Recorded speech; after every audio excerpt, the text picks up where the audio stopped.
एक औरत थी जिसको मैं काफ़ी सालों से जानता हूँ। उनके 4 लड़के थे, 1 लड़की थी और चारों पाँचों बच्चों की शादी हुई। 2 लड़के उनके फ़ौज में थे, वो बाहर चले गए। फिर जो एक लड़का था वो 23-24 साल की उम्र में गुजर गया। उस गुजरे हुए लड़के के एक लड़का था और उसकी पत्नी कहीं और चली गई। तो ये औरत काफ़ी जद्दोजहद करती रही कि वो अपने नाती को वापस ला सके, वो नहीं ला पाई। आगे कहानी इस तरीके से बढ़ी कि अब जो 3 लड़के बचे, तीनों लड़के आपस में कुछ उनके विवाद होते रहे, जिसमें ये तय किया गया कि तीनों लड़के आपस में माँ बाप को बांटेंगे।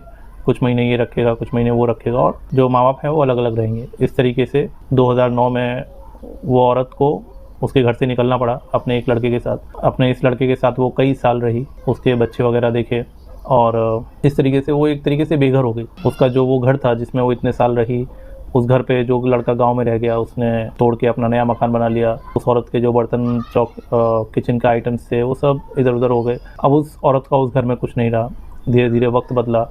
उस औरत के जो पति थे वो 2021 में गुजर गए। अब उनकी छोटी सी ज़मीन थी, वो ज़मीन अब इन 4 लोगों के नाम पे आई है, 3 लड़के और ये जो बूढ़ी औरत है इनके। आगे चल के ये हुआ कि अब जो लड़का था जो गुजर गया था, उसका जो लड़का है उसको कुछ देना है, तो कैसे दिया जाए। तो ये तय किया गया कि इन तीनों में से एक लड़का उस बची हुई ज़मीन को जो उस औरत के नाम पे है उसको ले लेगा और उस अपने भतीजे के नाम पे कुछ और प्लॉट खरीद के दे देगा। इस तरीके से इस औरत से वो बची हुई ज़मीन भी ले ली गई। वो प्लॉट आज तक नहीं खरीदा गया, ना ही उस प्लॉट की पूरी कीमत आज तक कहीं एक जगह जमा हो पाई है कि उससे प्लॉट खरीदा जा सके। प्लॉट्स की कीमतें लगातार बढ़ रही हैं। उस लड़के का कुछ अता पता नहीं है, इधर उधर कहीं भटक रहा है। ये जो औरत है, अब जो लड़का इसको लेके गया था वो इसको रखने को तैयार नहीं है।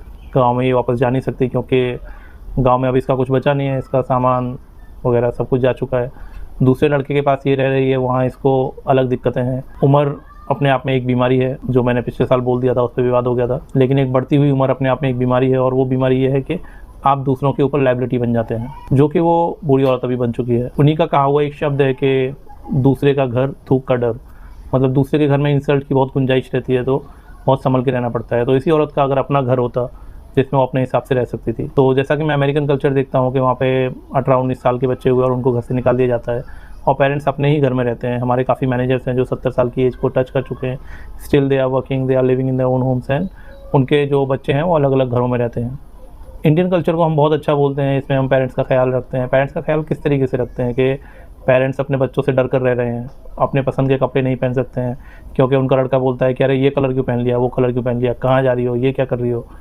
कहा जा सकता है कि उनकी सेफ्टी के लिए बोल रहे हैं, लेकिन स्टिल वो आज़ादी जो वो अपने घर में होती और कर सकती थी वो यहाँ पे नहीं कर पाएंगी।